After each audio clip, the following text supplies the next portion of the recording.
If I tell this story, you might never see me the same way again.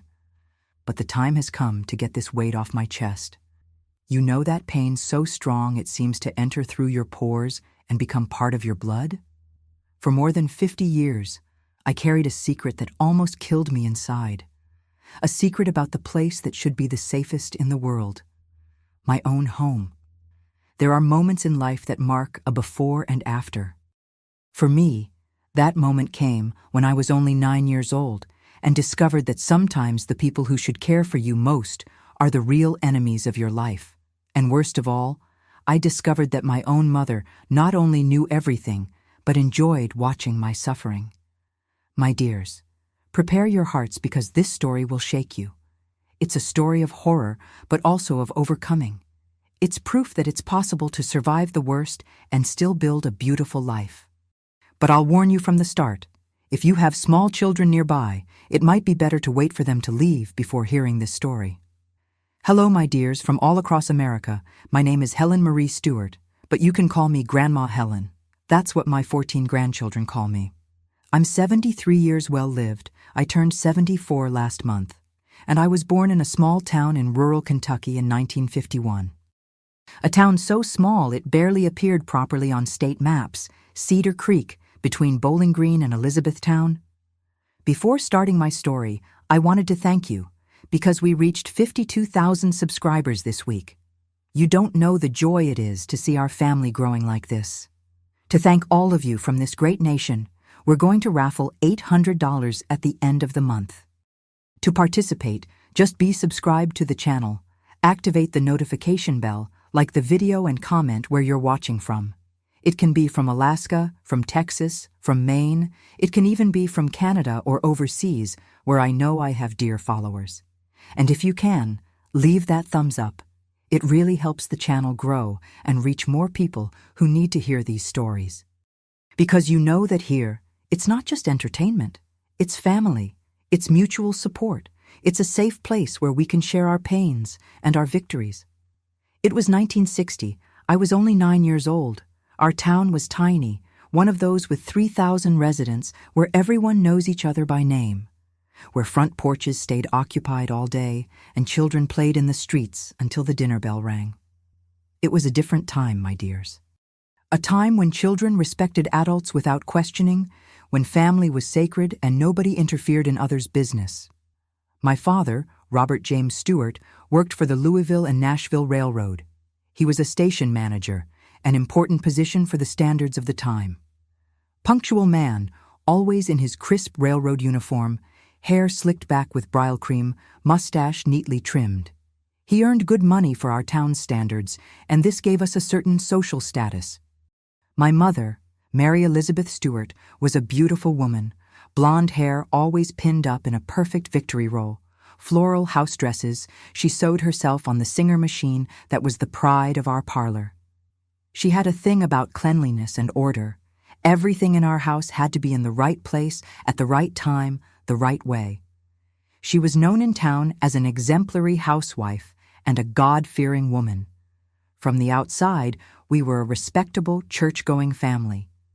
We attended First Baptist every Sunday, me always in a starched white dress, patent leather Mary Jane's polished to shine.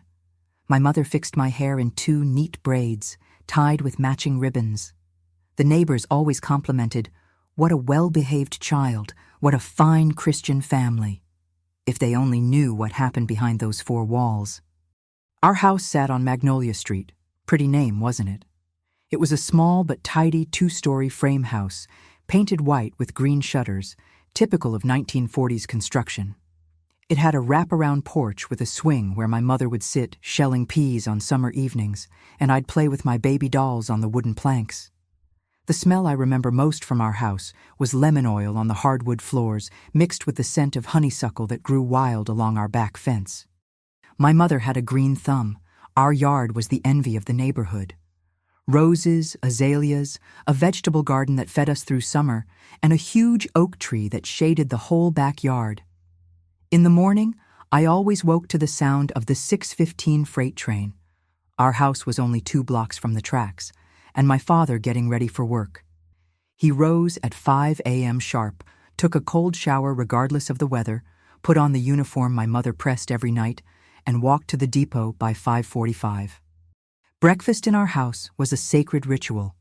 Table set with my grandmother's lace tablecloth, our good fiesta-ware dishes, fresh biscuits my mother made from scratch every morning. Hot coffee, milk from Henderson's dairy delivered to our door, butter churned by Mrs. Patterson next door. These were moments that, in my child's memory, seemed perfect. My mother, Mary Elizabeth, was 28 years old at the time, but carried herself with the dignity of an older woman. 5'4", slender build, fair complexion that she protected with wide-brimmed hats when working in the garden.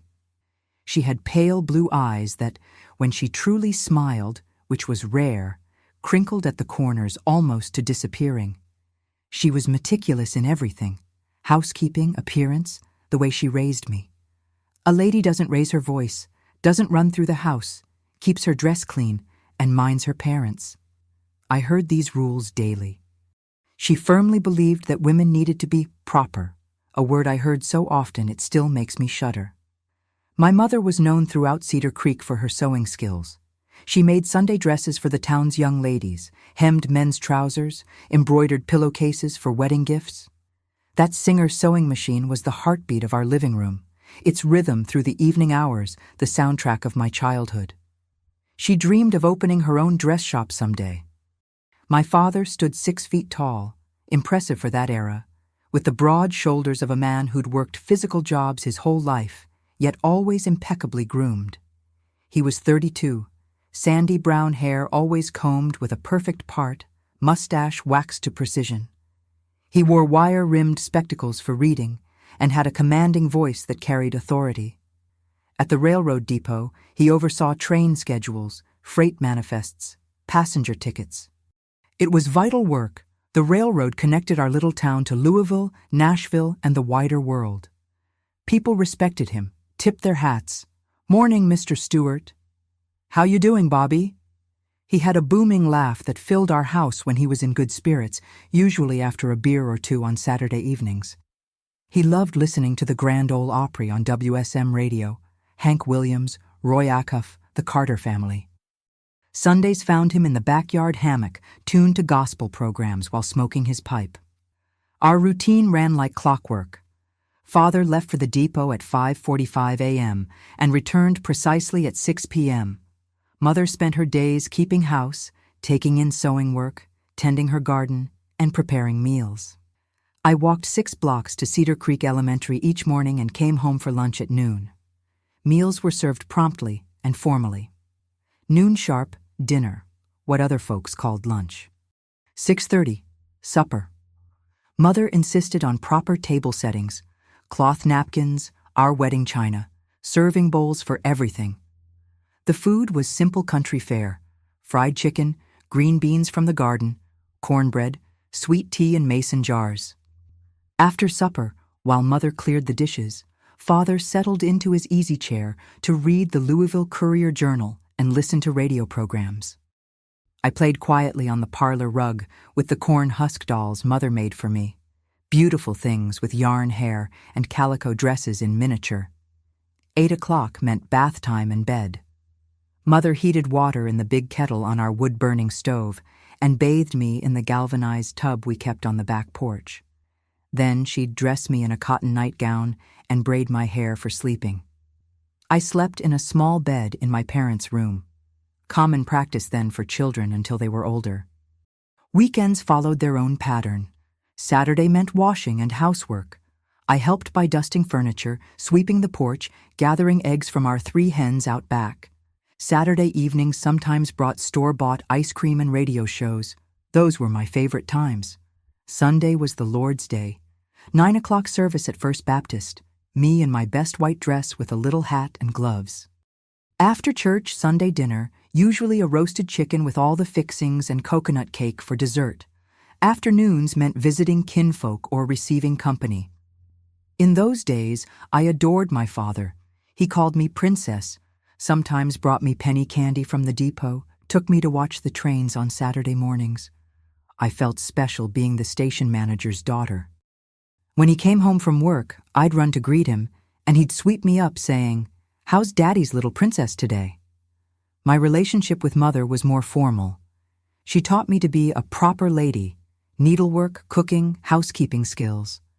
"A woman must know how to manage a home to be a good wife someday," she'd say. I learned cross-stitch at 7, how to fry eggs at 8, iron handkerchiefs at 9. I was an obedient, quiet child who rarely questioned authority. At school, teachers praised me. "Helen is such a well-mannered girl, always clean and neat." I had few friends. Mother discouraged too much socializing. "Girls who spend too much time running around lose their reputation," she'd warn. My happiest moments came when I could be alone in the backyard, playing among Mother's flower beds, creating stories for my dolls, listening to mockingbirds in the oak tree. I had a vivid imagination, pretending my dolls were my pupils, that I was a teacher, that I lived in a grand house with gardens stretching to the horizon. Today, with years of wisdom behind me, I can identify warning signs that existed even then, but my innocent child's mind couldn't interpret. My father had a way of looking at me that differed from how other fathers regarded their daughters. Longer gazes, more intense attention. Sometimes, when he helped with my bath, which happened when Mother was busy with evening chores, his hands lingered longer than necessary on certain parts of my body. I felt uncomfortable, but couldn't articulate why. Just an uneasy feeling, like something wasn't quite right. Mother also displayed behaviors I now recognize as troubling. She frequently found reasons to leave me alone with Father. "Go keep your daddy company while I finish this hymn." Or, "Mom, your father's had a long day. Go give him some attention." At the time, I thought this was normal. Then there were the whispered conversations. My parents spoke in hushed tones when they thought I wasn't listening. Discussions that stopped abruptly when I entered a room. Meaningful glances between them during family time. An undercurrent of tension I felt, but couldn't understand. Our social life began changing too. We'd always had regular visits with relatives and neighbors, but in the months before my 9th birthday, these dwindled significantly. It seemed my parents were deliberately isolating our family, creating a more insular, private environment. More dangerous, as I would later discover. After I turned 9 in May 1960, Father began changing toward me. Not suddenly, gradually, subtly, in ways a child couldn't fully grasp. He started asking me to help with tasks he'd previously managed alone. "Come here, princess. Help Daddy with his work boots. They're mighty tight after standing all day." Or, "Rub Daddy's shoulders where they're sore from lifting freight." Always in that gentle voice I knew and trusted, always calling me his little princess. How could a 9-year-old suspect her own father? Initially, I felt proud to help. After all, he was my daddy, the man I most admired. Children want to be useful, to please their parents. But something about these moments felt different, unsettling. A knot in my stomach I couldn't explain. He began requesting foot rubs after work. "These boots pinch something fierce, honey. Could you massage Daddy's feet?" I obliged naturally, but I noticed his hands roaming over my body while I tended to him. Touches that lasted too long, that made me squirm with discomfort. Bedtime stories changed too. Instead of fairy tales about princesses and castles, he told grown-up stories about how little girls became women, how fathers prepared daughters for marriage.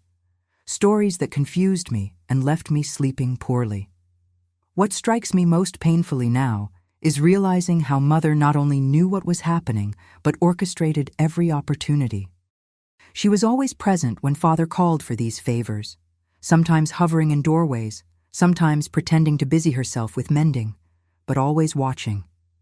When I'd look to her for guidance, some sign that this felt wrong, she'd smile approvingly. Not a warm, reassuring smile, but something cold that never reached her eyes. "Go on, Helen. Mind your father. He knows what's best for you." She invented increasingly elaborate excuses to leave me alone with him. "I need to visit Mrs. Henderson about the church social. You stay and keep Daddy company." Or, "I'm hanging wash on the line. Go see what your father wants." Always pushing me toward him, always facilitating access. Worse still, she began preparing me psychologically for what was coming. "Helen, you're growing into a young lady now. There are things only a father can teach his daughter." Or, "Good girls do whatever their fathers tell them, without questions or complaints." She repeated these mantras constantly, conditioning me to comply. Mother also changed how she dressed me. Previously, I wore cotton bloomers under my dresses for modesty. She stopped providing them. "Big girls don't need such things," she said. I understand now she was making me more accessible. My own mother was grooming me for abuse by my father. The first time something truly inappropriate occurred, I was 9.5. It was a Saturday afternoon in late October. Mother announced she needed to walk to Miller's store for thread and told me to keep Daddy company while he rested on the front porch swing. I was playing with my dolls on the porch boards when he called me over. "Come sit with Daddy, Princess. Come close." I climbed onto the swing beside him, and he began touching me differently than ever before. Hands that wandered my body in ways that made me freeze with confusion and fear. "Princess, you're getting to be such a pretty little lady, just like your mama," he murmured, running his fingers through my hair, down my neck, across places no one had ever touched. "Daddy wants to teach you some important things about being a woman." His hands went lower, violating my innocence in ways I had no words for. I felt sick to my stomach, a mixture of revulsion, terror, and bewilderment. My whole body went rigid. My heart hammered so hard I thought it might burst. I tried to pull away, but his grip tightened on my arm. "Hold still, baby girl. This is natural between fathers and daughters. All little girls learn these lessons." When he finally released me, I ran to the outhouse and vomited until nothing came up but bile. I didn't understand what had happened, only knew I felt dirty and wrong. When Mother returned and found me pale and shaky, she asked what was the matter. I tried to explain but had no vocabulary for it. "Did Daddy teach you something special?" she asked. I nodded. "Good. Now go wash your face and help me with supper." After that first incident, nightmares plagued my sleep. I'd wake screaming in the middle of the night, drenched in sweat, heart racing. Mother would come to my bed and say it was just growing pains, that I was getting too worked up and needed more fresh air and exercise. My schoolwork suffered dramatically. I'd always been an excellent student, but now I couldn't concentrate, couldn't focus on lessons. My thoughts constantly returned to what had happened on the porch, trying to make sense of feelings I couldn't name. I lost interest in playing with neighborhood children. I preferred staying inside, hiding in my small bedroom, playing alone with my dolls. The other mothers commented, "Helen seems awfully withdrawn lately. Hope she's not coming down with something." Mother always had ready explanations. "She's at that age where girls get bashful," or "she's developing such a serious nature." Serious nature. I was 9 years old. But in 1960, childhood ended early for many, especially girls. And I, without understanding what was happening to me, began feeling different from other children, burdened with secrets they didn't carry. My appetite vanished too. I'd pick at meals, and when I did eat, often felt nauseous afterward. I grew thin and pale.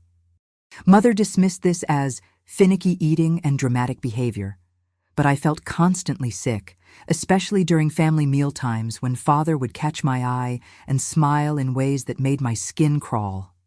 Have you ever experienced the feeling that something is terribly wrong, but everyone around you acts like it's perfectly normal?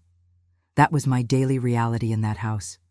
Father's requests for special help became increasingly frequent. "Come here, Princess. Daddy needs to talk to you about important things." Always when Mother was nearby, always with her encouraging nod. "Go on, Helen. Your father loves you and wants to educate you properly about life." I'd enter their bedroom, and he'd close the door. He'd speak about things far beyond my comprehension. How girls matured into women, how fathers prepared daughters for marriage, how our family shared special love that others wouldn't understand. "We're different from other families, Princess," he'd say. "We love each other in special ways, but this has to be our secret, understand? If you tell anyone, people won't understand. They might try to break up our family." The threat of losing my family, even a sick family, kept me silent. My child's mind couldn't process these experiences properly, but my body knew something was fundamentally wrong. Each time he touched me inappropriately, I wanted to run screaming, to hide, to disappear. But where could a 9-year-old girl escape from her own parents? I attempted several times to confide in adults outside our family, but could never find adequate words. How do you describe something you don't understand? How do you tell strangers about things that have no names in a child's vocabulary? At school, my teacher, Miss Patterson, noticed my declining behavior. "Helen, you seem distracted lately. Is everything all right at home?" But when the moment came to speak, words failed me completely. How could I tell this young woman that my father— Once I tried telling my Aunt Sarah, Mother's sister, during one of her rare visits. I managed only to say that Father was doing funny things to me. She laughed and patted my head. "Oh, honey, your daddy just loves you so much. You're his little princess." Then she mentioned it to Mother, who later scolded me severely. "Don't you go spreading tales about your father, young lady." I approached our neighbor, Mrs. Thompson, a kindly woman who'd always been sweet to me. But when I began trying to explain, she cut me off. "Children shouldn't speak ill of their parents, Helen. Your mama and daddy are good Christian folks. You go home and ask forgiveness for such thoughts." Even at church, I found no refuge. I tried confessing to Pastor Williams after service one Sunday, but he was a family friend who'd known my parents for years. When I mentioned bad things happening at home, he said, "Your parents are pillars of this community, child. You must be misunderstanding something. Say your prayers and honor thy father and mother." Nobody believed me. Nobody wanted to hear. It was easier to dismiss a child's concerns than investigate a respected family. What I didn't understand then, only learned years later, is that abusers follow predictable patterns. They begin gradually, testing boundaries, seeing how far they can push without triggering suspicion. Father was executing this pattern perfectly, with Mother as his willing accomplice. The accidental touches became more frequent and less accidental. The life lessons grew more explicit and physical. He began undressing partially during these educational sessions, claiming he needed to teach me about anatomy and marriage preparation. "Every girl needs to understand a man's body to be a good wife someday," he'd explain. "Your future husband will appreciate that your daddy taught you properly." Mother, when I emerged from these encounters confused and frightened, always reinforced his message. "Your father is wise to prepare you. Better to learn safely at home than make mistakes later." My headaches became constant companions. Body aches, stomach pains, a persistent feeling of illness that never lifted. Mother took me to Dr. McKinney several times, but he always gave the same diagnosis. "Nervous child, probably growing pains. Give her some tonic and she'll be fine." No one investigated why a 9-year-old would be so consistently nervous. No one asked what might cause such anxiety in a child. It was simpler to prescribe medicine and send me back to the very place destroying me piece by piece. My parents systematically cut off my connections to the outside world. Family visits that had once been regular became rare. "Helen isn't feeling well enough for visiting," Mother would explain to relatives. "She needs to stay home and rest." School friends stopped calling because Mother always had excuses when they came by. "She's helping with housework," or "she has a headache today," or simply, "she can't play right now." Gradually, I lost all contact with peers and the normal childhood they represented. Mother intensified her psychological conditioning about family privacy. "Helen, every family has private matters that stay within the household. People who tell family business are disloyal and ungrateful." She hammered home that revealing our special family love would destroy everything. "They'd take your daddy away to prison, send me to the state hospital, and put you in an orphanage. Is that what you want?" Of course not. The orphanages I'd heard about sounded terrifying. "Besides," she'd continue, "no one would believe you anyway. Everyone knows your father is a good man, respected in this community. Who would take a child's word against a fine Christian gentleman? I believed her completely. Why wouldn't I trust my own mother? Most insidiously, she made me feel complicit in my own abuse. If you really didn't like your daddy's attention, your body wouldn't respond the way it does, she'd say, referring to involuntary physical reactions I couldn't control. You can't fool me. Part of you enjoys it. Imagine the psychological devastation this caused. I began believing I was somehow guilty, that something inside me was corrupt, that I was a bad girl who liked bad things. Shame and self-blame became my constant companions. For those of you following my story this far, you can probably sense where this is heading. Sometimes all the warning signs are there, but we're too close to see them clearly. If this video is resonating with you, please leave a like to encourage me to continue sharing these difficult memories. Let me know in the comments where you're watching from. I'm amazed my voice reaches people across our great nation and beyond. As months passed, what Father called my education became increasingly violent and frequent. No longer weekly or occasional. Now, it was almost daily, always with Mother's supervision and approval. He established a routine. Home from work at 6, supper at 6:30, and by 8 o'clock, time for my lessons. Mother always found reasons to leave us alone. I need to wash dishes. The garden needs watering. I have mending to finish. But she never truly left. Always lurked within earshot, sometimes watching through doorways. What had begun as inappropriate touching escalated to systematic sexual violence. He forced me into acts I won't describe in detail out of respect for my audience, but which completely destroyed my innocence and ability to trust any adult. This is how girls become women, he'd say while hurting me in ways no child should endure. Your future husband will be grateful for a wife who knows her duties. The physical agony was unbearable, but the emotional devastation cut even deeper. I felt like my soul was being murdered along with my childhood. Mother's response to my tears and obvious pain never varied. Stop that crying and go clean yourself up. Weepy girls are useless.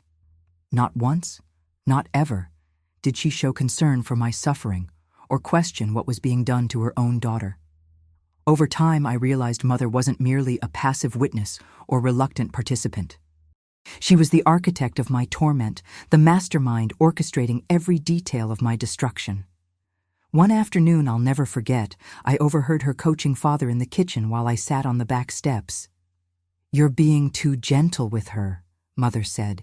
"She needs to understand who's in control. If you don't establish dominance now, she'll be impossible to handle later." She offered specific instruction on how to hurt me without leaving visible evidence, how to terrorize me into silence, how to make me feel responsible for my own abuse. Tell her that her body's reactions prove she likes it. Girls her age are confused about such things anyway. Most horrifying was discovering she derived sexual pleasure from my suffering. After particularly brutal episodes, I'd catch her smiling with satisfaction, as if she'd witnessed the most thrilling entertainment. Sometimes she'd comment, "Now she's learning properly," or "That lesson really took hold." My own mother had become my primary tormentor. The woman who should have protected me above all else was the one orchestrating my destruction, feeding on my pain like some kind of emotional vampire. This betrayal of maternal love hurt worse than any physical violence. It was the corruption of the most fundamental human bond. Even as a terrified child, I tried fighting back in whatever ways I could manage. I began hiding potential weapons around the house, sewing scissors, kitchen knives, even sharp rocks from the garden. I slept with a paring knife under my pillow, fantasizing about having the courage to defend myself if Father came to my room at night. I attempted running away multiple times. Once I actually made it to the railroad depot, planning to stow away on a freight train to Louisville. But Mr. Henderson from the hardware store recognized me and brought me home. "Found your little girl at the depot trying to hop a train," he told my parents. The beating I received that night was savage. I started deliberately injuring myself, hoping someone would notice something was wrong. I'd scratch my arms with nails until they bled, bang my head against walls, once even tried cutting myself with broken glass. But Mother always had explanations. "She's been so clumsy lately," or "Children her age hurt themselves just for attention."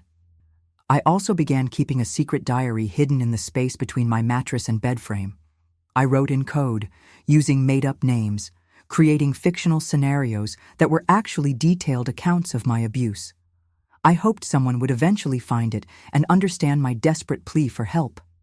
Twice I tried to end my own life. Once I swallowed a bottle of Mother's headache powders. It only made me violently sick. Another time I attempted hanging myself with a bedsheet, but couldn't tie an effective noose. I wanted the pain to stop, wanted everything to end, even if it meant dying.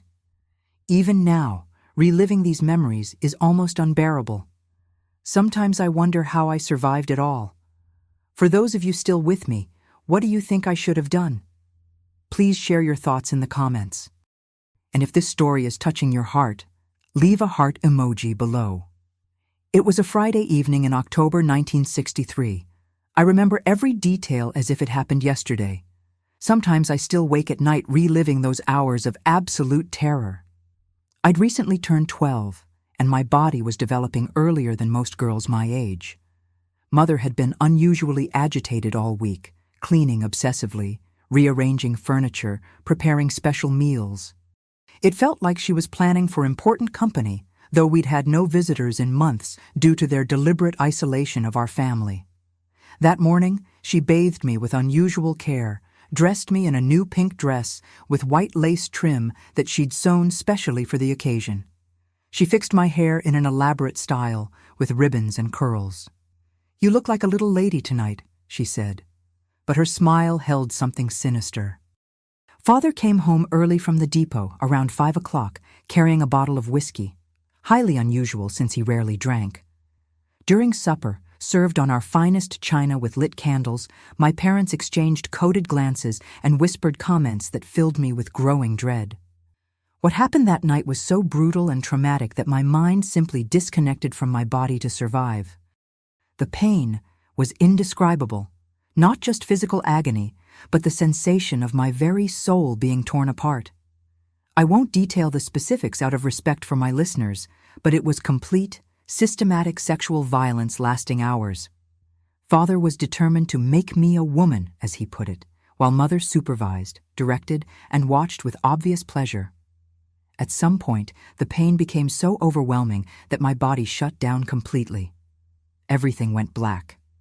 When I regained consciousness, I was lying on the bedroom floor in a pool of blood, with Mother standing over me, wearing an expression I'll never forget. It wasn't concern for my condition or horror at what she'd witnessed happening to her 12-year-old daughter. It was satisfaction.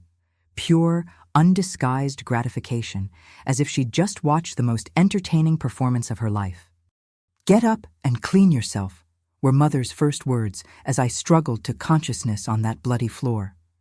But what I heard next, as I crawled toward the bathroom, revealed the true depths of her depravity.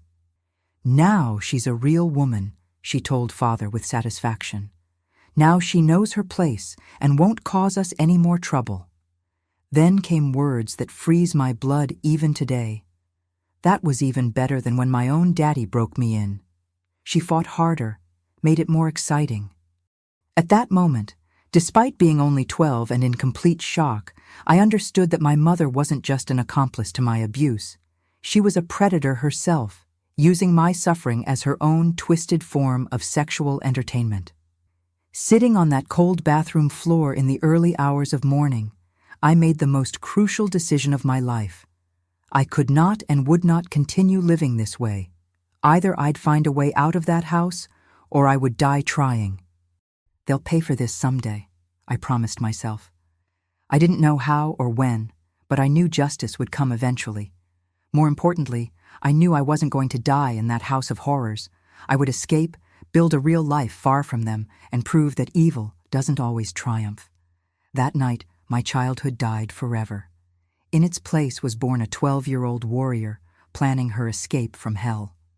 At this point in my story, I honestly didn't know if I could survive much longer. Uncertainty and fear were my only constant companions. Have you ever felt that kind of terror about your future? Leave a heart in the comments if this story is resonating with you. At age 13, I convinced Mother to let me work a few hours weekly for our neighbor, Mrs. Ruth Collins. She was a widow in her 60s who needed help with housework and cooking. I told Mother I wanted to contribute to household expenses, an argument she accepted because she liked the idea of me earning money. Mrs. Collins was a small, gentle woman with silver hair always pinned in a neat bun and the kindest green eyes I'd ever seen. She'd been a school teacher before marriage and possessed both intelligence and deep compassion for children. Within days of starting work there, she recognized something was terribly wrong. "Child, you jump at every shadow and flinch from every sudden movement," she observed. "You're like a rabbit that's been chased by hounds. What's happening in your home?" Initially, I tried the lies I'd perfected over years. "Everything's fine, Mrs. Collins. I'm just naturally shy." But she wasn't fooled. "Honey, I taught school for 30 years before I married. I know the difference between shy and scared, between quiet and traumatized." She was the first adult to validate what I'd always known. "Good fathers don't hurt their daughters, Helen. Good mothers protect their children from wolves. They don't feed them to the pack." These words pierced through years of conditioning and gaslighting. Finally, someone was confirming my instincts were correct. It took over a month before I began sharing fragments of my story with Mrs. Collins. I started small. "My father sometimes gets rough with me," or "My mother can be very strict." She listened without judgment, never doubting my words. Gradually, I revealed more disturbing details. How father touched me inappropriately, how mother not only allowed but encouraged it, how I felt dirty and ashamed constantly. Mrs. Collins grew increasingly horrified, but never made me feel it was my fault. "That's not a father's love, sweetheart," she said, when I finally disclosed the sexual abuse. "That's a crime against God and nature. It's the worst sin imaginable, and your mother—" She shook her head in disgust. What kind of woman sacrifices her own child that way? She explained that my experiences had names: sexual abuse, incest, child molestation. None of it was normal or acceptable in any family, anywhere. Real families protect each other, honey. They love without causing harm. What's happening to you is pure evil disguised as family. For the first time in my life, an adult confirmed what my heart had always known. I was a victim, not a participant. I was innocent, not guilty. I deserved protection, not punishment. This validation became the foundation for rebuilding my shattered self-worth. Mrs. Collins had a nephew in Louisville, Thomas Collins, who worked construction and visited monthly. When she told him about my situation, he was outraged. "This can't continue, Aunt Ruth. That child will die in that house, one way or another." Through his work, Thomas knew people who helped children escape abusive homes, social workers, church groups, even some families who took in runaways temporarily. It wasn't common in 1965, but networks of good people existed for desperate cases. We spent weeks planning my escape carefully. The plan was simple. On a day when my parents seemed distracted, I'd leave home supposedly to help Mrs. Collins, but actually meet Thomas, who'd drive me to Louisville where I could get proper help. I prepared psychologically for weeks. Mrs. Collins described what city life would be like, how the social workers operated, how I might return to school and live normally. It seemed impossible after years of hell, but for the first time since I could remember, hope flickered in my heart. We chose a Tuesday in March 1965. I'd turned 14 the previous month, old enough to travel alone if necessary, but young enough to still qualify for child protection services. That morning, I behaved exactly as always, woke at my usual time, ate breakfast silently, helped Mother with morning chores. My heart pounded so violently I was certain everyone could hear it, but I maintained my usual demeanor. Around 2 p.m. I told Mother I was going to help Mrs. Collins with spring cleaning and wouldn't be home until evening. "Don't dawdle," she said, without looking up from her sewing. "Your father will expect you here when he returns from work." I knew exactly what he'd expect me for, but it would be the last time he'd harbor such expectations. I left carrying only a small cloth bag hidden under my sweater, containing a change of clothes, my hidden diary, a faded photograph of my grandmother, and the few dollars I'd saved from working. It represented everything I owned, but it was enough for a new beginning. When I reached Mrs. Collins's house, Thomas waited with a Ford pickup truck. "You absolutely sure about this, young lady?" he asked. "Once we leave Cedar Creek, there's no turning back." "I'm certain," I replied without hesitation. "If I stay another day in that house, I'll die. I'd rather die fighting for freedom than die as their slave." The drive to Louisville took 2 hours, but felt eternal. Each mile that separated me from that cursed town loosened the invisible chains around my chest. For the first time in years, I could breathe without fear. The Methodist Children's Home in Louisville wasn't fancy, but it was clean, safe, and staffed by people who genuinely cared about damaged children. When Mrs. Patterson, the director, showed me to a small but private room with an actual lock on the door, I broke down sobbing. "You're safe now, Helen," she said gently. "No one here will hurt you. You can lock that door every night and know you're protected." And after years of terror, the simple concept of a locked door felt like the greatest luxury imaginable. That first night, I lay awake not from fear, but from overwhelming relief. I kept whispering to myself, "I'm free. They can't touch me anymore. I can start over." The bed was narrow and the room small, but it was mine, truly mine, for the first time in my life. My first months at the children's home involved learning to function without constant terror. I had to relearn basic social interaction, how to sleep without nightmares, how to trust adult authority figures who actually had my best interests at heart. Mrs. Patterson, who'd worked with traumatized children for 20 years, explained that my reactions were normal. "Your body and mind are still protecting you from dangers that no longer exist," she said. "Healing takes time. Be patient with yourself." Returning to school was challenging after missing nearly 2 years of education. I struggled with concentration and social skills, but gradually, with patient teachers and counselors, I caught up academically. I discovered I was naturally intelligent when not living under constant stress. The children's home provided counseling, primitive by today's standards, but revolutionary for 1965. Talking to trained adults who believed my story and helped me understand it wasn't my fault became crucial to my recovery. At 16, I felt strong enough to work part-time while finishing high school.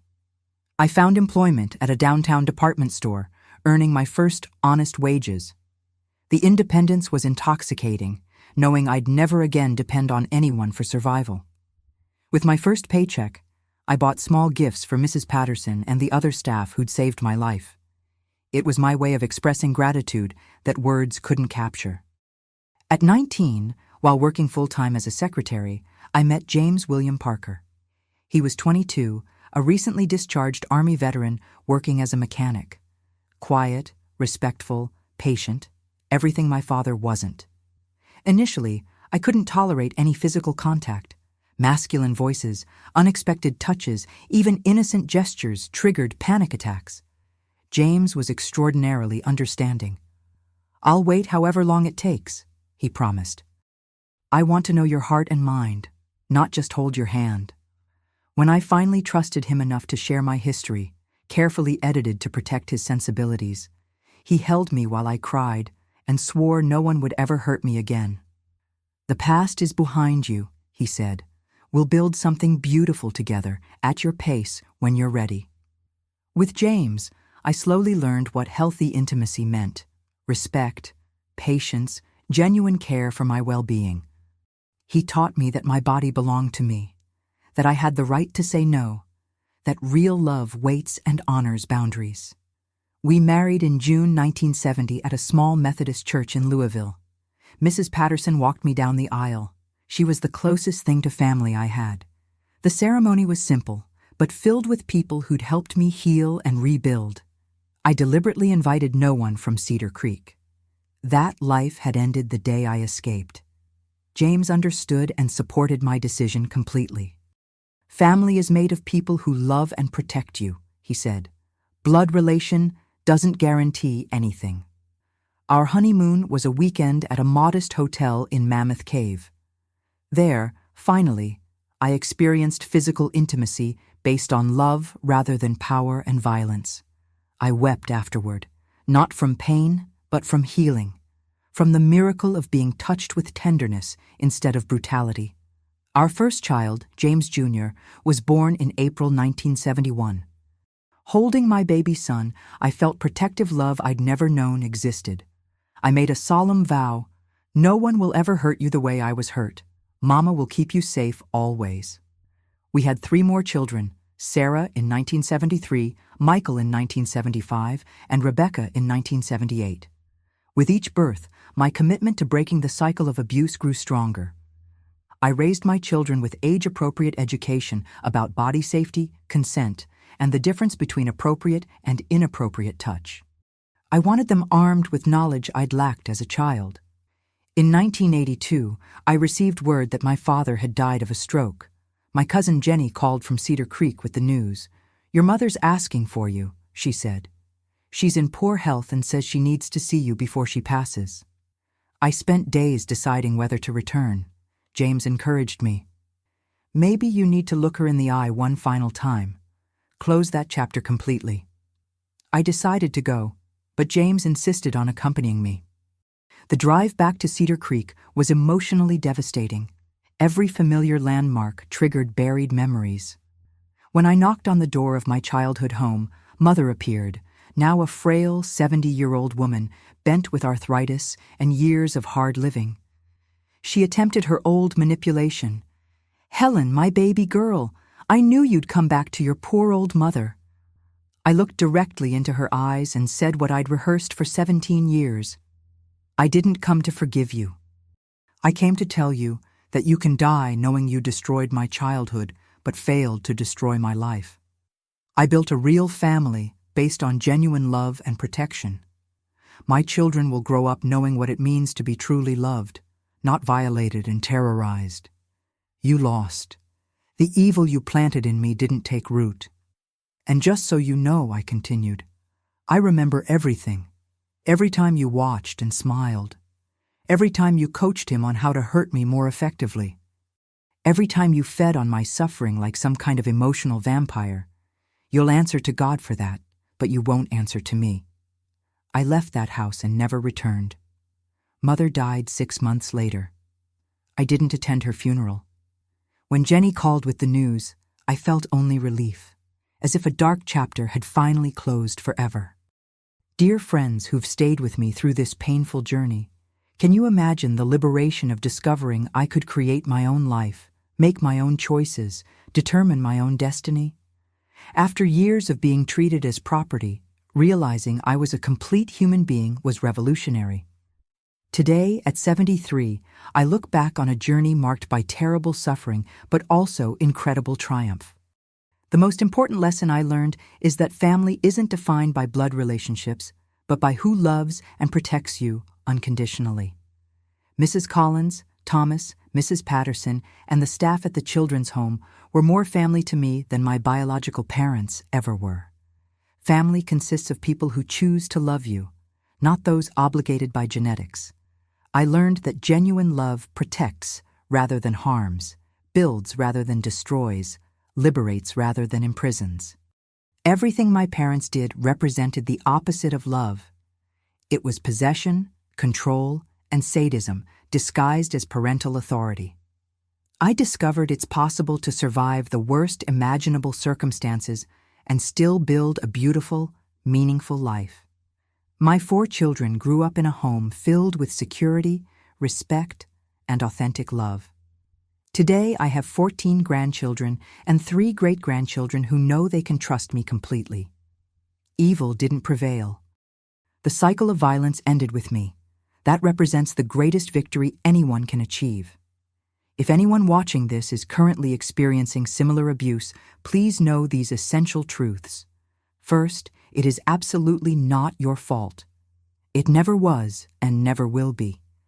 Children are always victims, always innocent, always deserving of protection. Second, escape is possible. It seems impossible when you're trapped in hell, but there is life beyond trauma. There is healing, genuine love, and the possibility of happiness. I'm living proof of that possibility. Third, seek help persistently. Today's resources far exceed what existed in my time. Tell trusted teachers, counselors, social workers, police officers. Call the National Child Abuse Hotline at 1-800-4A-CHILD. Keep trying until someone believes and helps you. Most importantly, never give up on yourself. You're stronger than you realize, more valuable than anyone has told you, deserving of love and respect. You weren't born to be anyone's victim. You were born to be free, happy, and fulfilled. I was a terrified 14-year-old who fled with nothing but the clothes on her back and rebuilt an entire life. If I could do it in 1965 with minimal resources, you can absolutely do it today with much better support systems available. People often ask whether I've forgiven my parents. The answer is no, and I'm at peace with that. Forgiveness isn't mandatory when evil is so deliberate, systematic, and cruel. There's an important difference between forgiving and moving forward. I managed to move forward without forgiving. I built a fulfilling marriage, raised healthy children, maintained meaningful relationships, and found happiness. Forgiveness wasn't necessary for my healing. What was necessary was understanding that the guilt and shame were never mine to carry. I believe my parents will face judgment for their actions, but not from me. It's not my responsibility to absolve or forgive them. My responsibility was surviving, healing, and protecting my own children, and I succeeded at all three. If you can forgive your abusers, that's your choice and may bring you peace. If you can't, that's equally valid. Don't let anyone pressure you to forgive before you're ready, or if you're never ready. Your healing doesn't depend on forgiveness. It depends on freeing yourself from undeserved guilt and shame. The crucial thing is preventing hatred from consuming your life. I channeled my anger into motivation to escape, rebuild, and protect my children. I used pain as fuel for creating something better, not for self-destruction.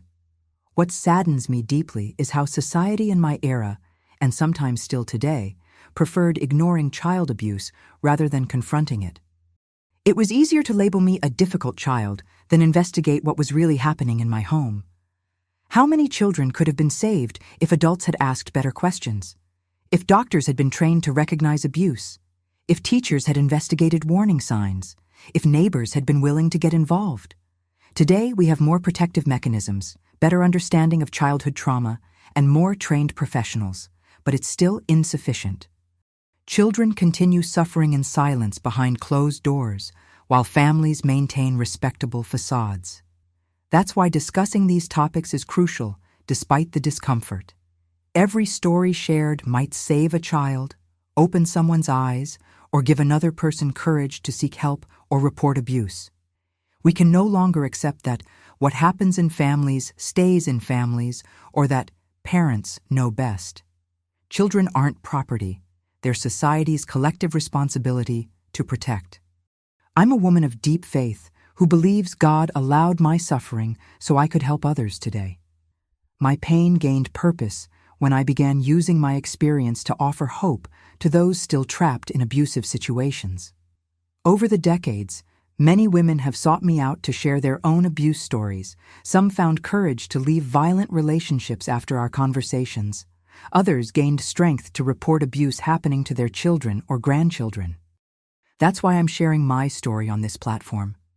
If my pain can become someone else's pathway to healing, if my experience can save even one child, then my suffering gained meaning and purpose.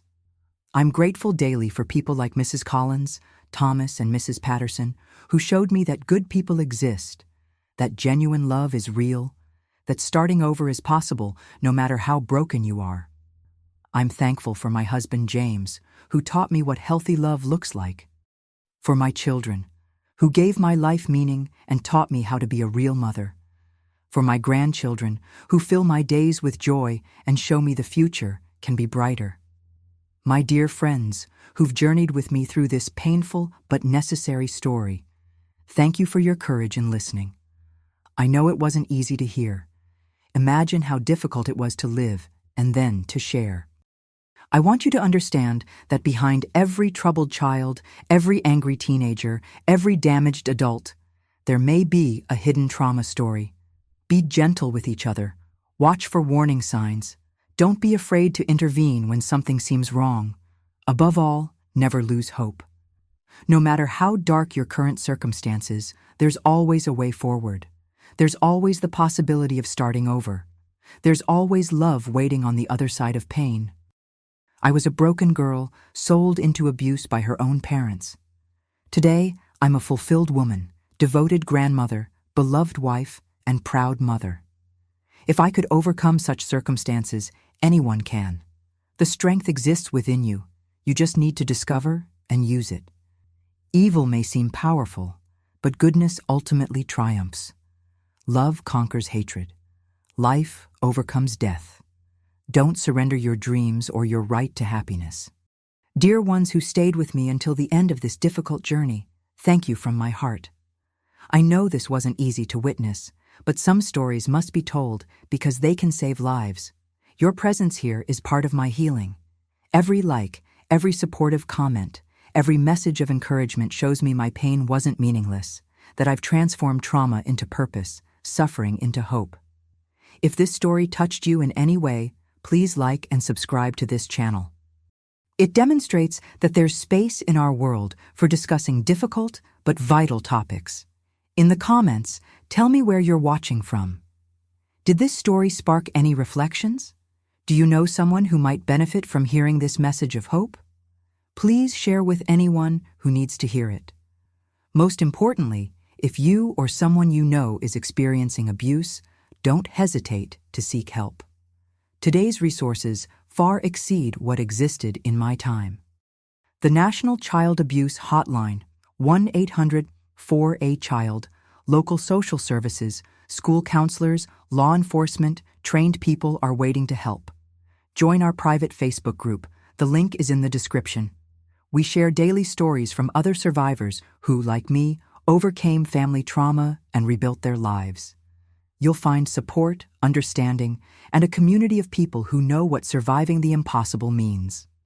We also have our Protective Grandmothers initiative, helping parents and grandparents recognize abuse signs, talk to children about prevention, and know how to respond to suspicious situations. Knowledge saves lives. For those wanting to support our awareness work financially, our PayPal link is in the description. Every dollar helps us produce more educational content and assist other survivors in sharing their stories. Next week, I'll discuss raising my 4 children after my traumatic childhood. How I explained their lack of paternal grandparents, how I built education based on respect and love, how I definitively broke the cycle of violence. I'll also share how James helped me heal, how we discovered healthy intimacy together, how we built a partnership based on mutual respect. It's a love story proving that trust and joy are possible after trauma. You've also requested information about recognizing abuse signs, discussing prevention with children, and reporting suspected abuse. I'm planning a special series covering these topics because information is our most powerful weapon against violence. Remember always, here in this channel and community, we're a family of people who support, understand, and strengthen each other. No one walks alone. Together we're stronger. Before I go, a special message for those still suffering, trapped in violent situations, or who've lost hope. You are not alone. Love is waiting for you. Beautiful life is waiting for you. Regardless of your age, how long the abuse has continued, or how impossible escape seems, starting over is always possible. Happiness is always achievable. You will find people who will love you genuinely. To parents and caregivers listening, protect your children. Discuss body safety, consent, and the difference between appropriate and inappropriate touch. Be the safe harbor I never had. Be the protection every child deserves. To my precious virtual family, thank you for allowing me to share this intimate story. Thank you for giving me strength to continue addressing difficult topics. Thank you for making this channel a place of healing and hope. I send love to each of your hearts, my dears. May God bless your lives, protect your families, and always remember, you're stronger than you imagine. You can overcome anything. You deserve happiness. Until next time, activate those notifications so you don't miss our conversations. And remember, like the video, subscribe to the channel, join our Facebook group, and above all, be kind to one another. The world has enough violence already. Let's spread love, understanding, and protection. Let's be the change we want to see. Let's protect our children, support our teens, and embrace our wounded adults. With endless love and gratitude, this is Grandma Helen saying farewell. May our next conversation happen in a world that's a little safer and more loving for all children. Until then, God bless and take care of yourselves.